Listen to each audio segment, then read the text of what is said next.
Second P U ಸಿಲಿ ಹಿಸ್ಟ್ರಿಯಲ್ಲಿ ಬರ್ತಕ್ಕಂಥ ಈ ಒಂದು 3 ಕ್ವಶನ್ಗಳನ್ನು ನೀವು ಪ್ರಿಪೇರ್ ಆದ್ರಿ ಅಂತಂದ್ರೆ ನೀವು 10 ಮಾರ್ಕ್ಸ್ ಕ್ವಶನನ್ನು ಆರಾಮಾಗಿ ಬಿಡಿಸ್ಬೋದು. ಸೊ ಯಾವ ಕ್ವಶನ್ ಅಂತ ನೀವು ತಿಳ್ಕೊಬೇಕಾಗಿತ್ತು ಅಂತಂದ್ರೆ ವಿಡಿಯೋನ ಎಂಡ್ ತನಕ ವಾಚ್ ಮಾಡಿರಿ. ವಿಡಿಯೋನ ಸ್ಟಾರ್ಟ್ ಮಾಡೋಣ. Hello students, welcome to commerce Kannada classes. So ಇವತ್ತಿನ ಕ್ಲಾಸ್ ಒಳಗೆ ಹಿಸ್ಟ್ರಿಯಲ್ಲಿ ಬರ್ತಕ್ಕಂಥ ಈ ಒಂದು 3 ಕ್ವಶನಲ್ಲಿ ಫಸ್ಟ್ ಕ್ವಶನನ್ನು ಎಕ್ಸ್ಪ್ಲೇನ್ ಮಾಡ್ತಾ ಹೋಗ್ತೀನಿ. ಸಿಂಪಲ್ಲಾಗಿ ಎಕ್ಸ್ಪ್ಲೇನ್ ಮಾಡ್ತೀನಿ. ಸೊ ನೋಡ್ತಾ ಹೋಗಿ.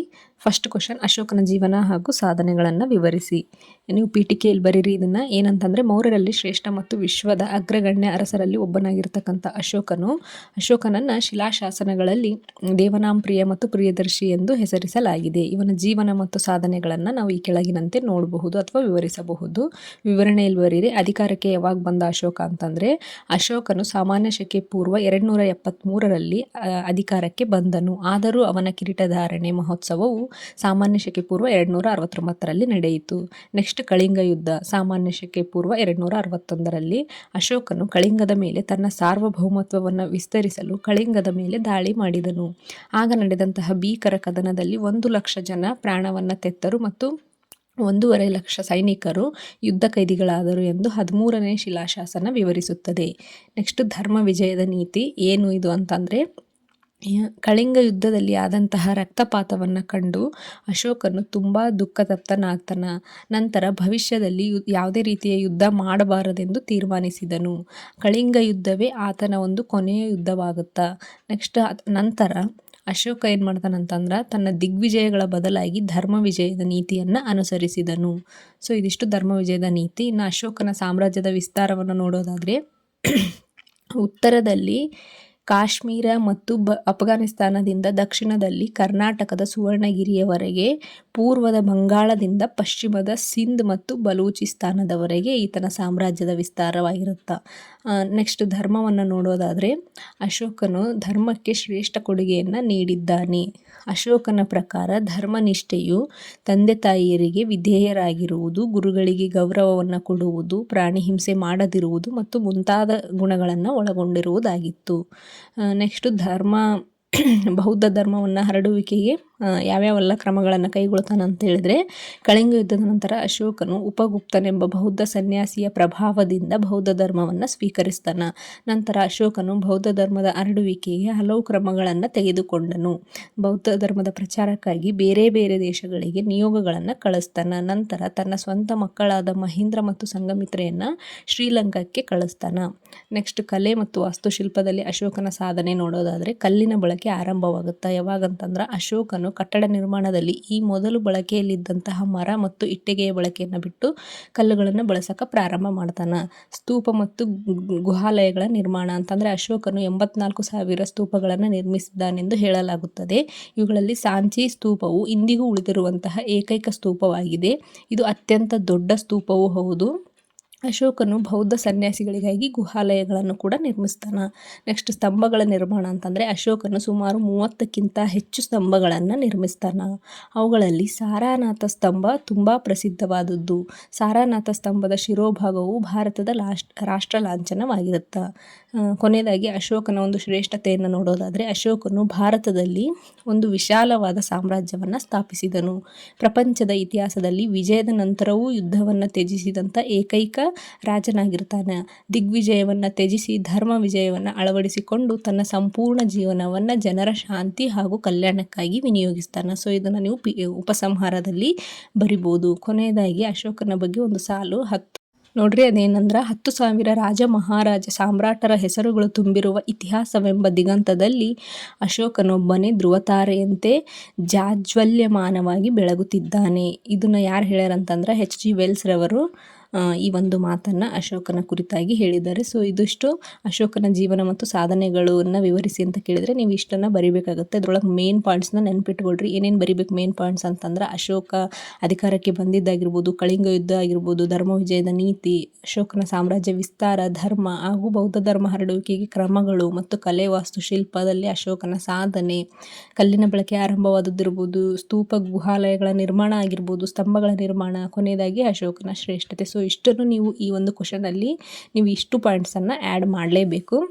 ಸೊ ಇದಿಷ್ಟು ಅಶೋಕನ ಜೀವನ ಮತ್ತು ಸಾಧನೆ ಆಗಿರುತ್ತೆ. ಇನ್ನು ನೆಕ್ಸ್ಟ್ ಕ್ವಶನ್ನು, ಇಮ್ಮಡಿ ಪುಲಕೇಶಿಯ ಸಾಧನೆಗಳನ್ನು ವಿವರಿಸಿ. ಇದು ಕೂಡ 10 ಮಾರ್ಕ್ಸಿಗೆ ಬರೋ ಚಾನ್ಸಸ್ ಇರುತ್ತೆ. ಸೊ ಈ ಒಂದು ಕ್ವಶನನ್ನು ಎಕ್ಸ್ಪ್ಲೇನ್ ಮಾಡ್ತಾ ಹೋಗ್ತೀನಿ ನೋಡ್ರಿ.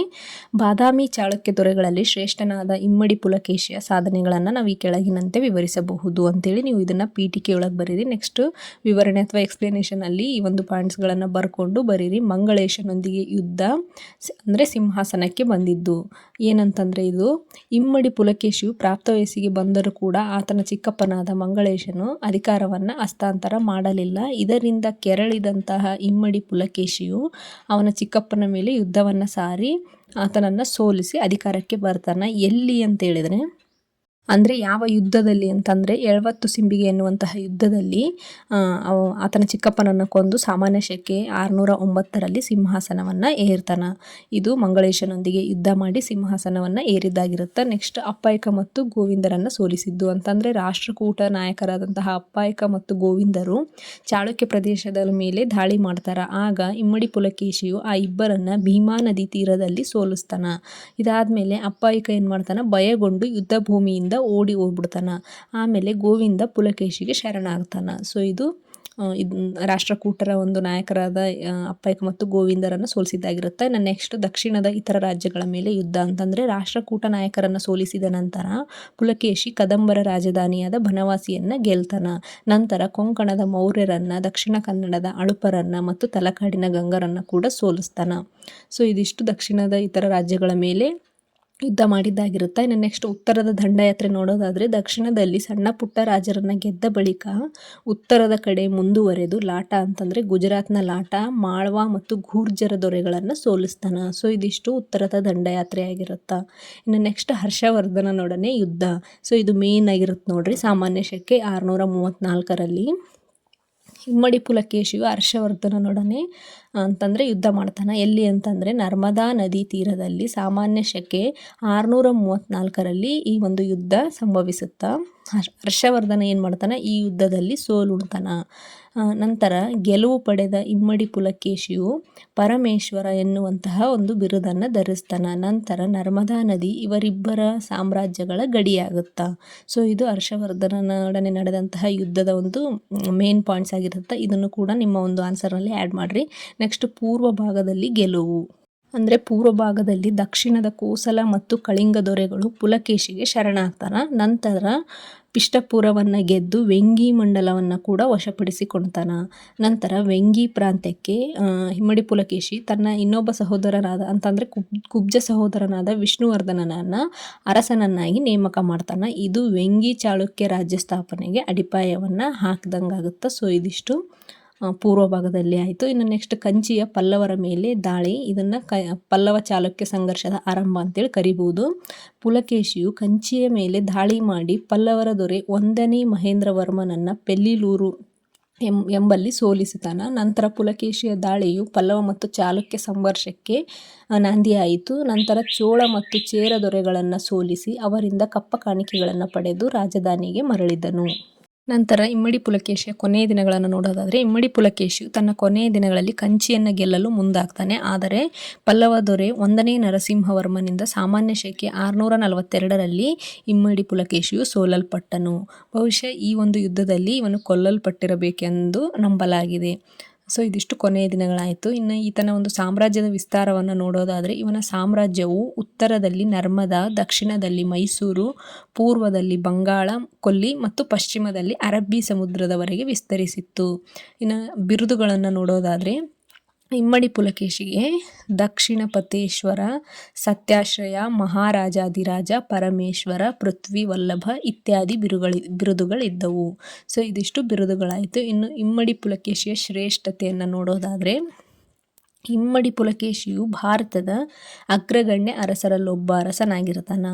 ಹುಯೆನ್ ಸ್ತ್ಯಾಂಗನು ಪುಲಕೇಶಿಯನ್ನು ಅತ್ಯಂತ ಪರಾಕ್ರಮಿ ಸಾಮ್ರಾಟ ಅಂತೇಳಿ ಕರೆದಿರ್ತಾನೆ. ಅಂತಂದರೆ ಪರ್ಷಿಯಾದ ದೊರೆ ಇಮ್ಮಡಿ ಕುಸ್ರು ಮತ್ತು ಇಮ್ಮಡಿ ಪುಲಕೇಶಿಯು ರಾಯಭಾರಿಗಳನ್ನು ವಿನಿಮಯ ಮಾಡಿಕೊಳ್ತಾರೆ. ಇದಕ್ಕೆ ಸಂಬಂಧಿಸಿದಂತಹ ಒಂದು ಚಿತ್ರ ಅಜಂತಾದ 1ನೇ ಗುಹೆಯಲ್ಲಿದೆ.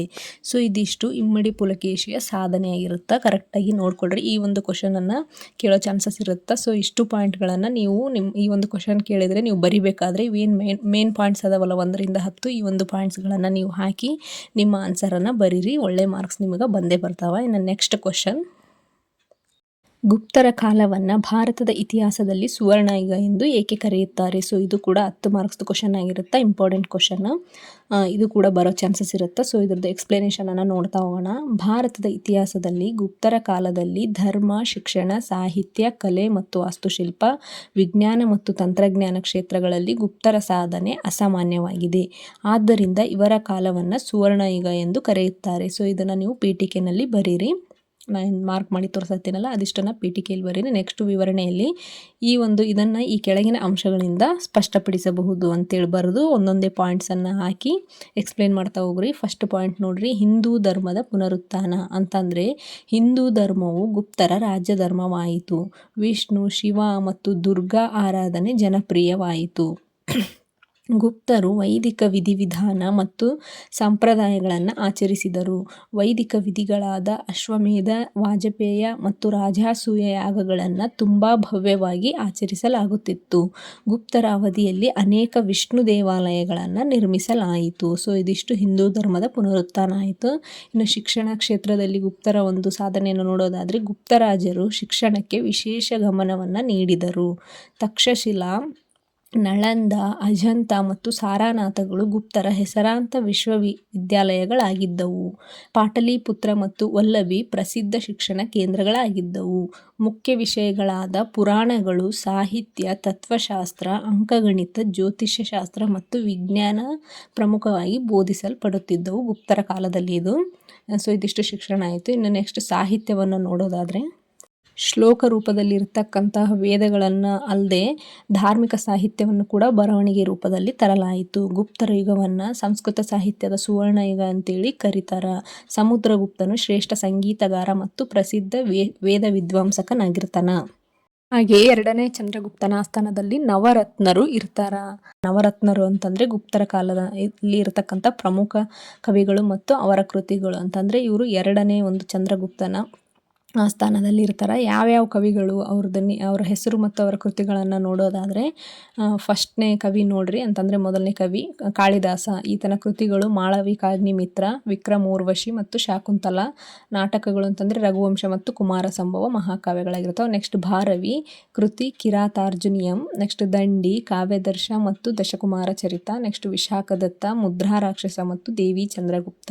ನೆಕ್ಸ್ಟ್ ವಿಷ್ಣು ಶರ್ಮ ಪಂಚತಂತ್ರ. ನೆಕ್ಸ್ಟ್ ಭವಭೂತಿ, ಉತ್ತರ ರಾಮಚರಿತ. ನೆಕ್ಸ್ಟ್ ಚರಕ ಸಂಹಿತೆ. ನೆಕ್ಸ್ಟ್ ಸುಶ್ರುತ ಸಂಹಿತೆ. ನೆಕ್ಸ್ಟ್ ಅಮರಸಿಂಹ ಅಮರಕೋಶ. ಸೊ ಇವರು 9 ಜನ ಕವಿಗಳು ಹೀಗೆ ನವರತ್ನರು ಅಂತ ಕರಿತಿದ್ರು. ನೆಕ್ಸ್ಟ್ ವಿಜ್ಞಾನ ಮತ್ತು ತಂತ್ರಜ್ಞಾನ ನೋಡ್ರಿ. ವಿಜ್ಞಾನ, ಗಣಿತ, ಖಗೋಳಶಾಸ್ತ್ರ, ವೈದ್ಯಶಾಸ್ತ್ರ ಮತ್ತು ಲೋಹಶಾಸ್ತ್ರಗಳಲ್ಲಿ ಅದ್ಭುತವಾದಂತಹ ಒಂದು ಪ್ರಗತಿಯನ್ನು ಇವರು ಆವಾಗಲೇ ಸಾಧಿಸಿರ್ತಾರೆ. ಇಲ್ಲಿ ಕೆಲವೊಂದಿಷ್ಟು ಪ್ರಮುಖ ವ್ಯಕ್ತಿಗಳು ಬರ್ತಾರೆ. ಯಾರ್ಯಾರಂತಂದರೆ ಆರ್ಯಭಟ, ಇವರು ಶ್ರೇಷ್ಠ ಗಣಿತಶಾಸ್ತ್ರಜ್ಞ ಮತ್ತು ಖಗೋಳ ವಿಜ್ಞಾನಿ.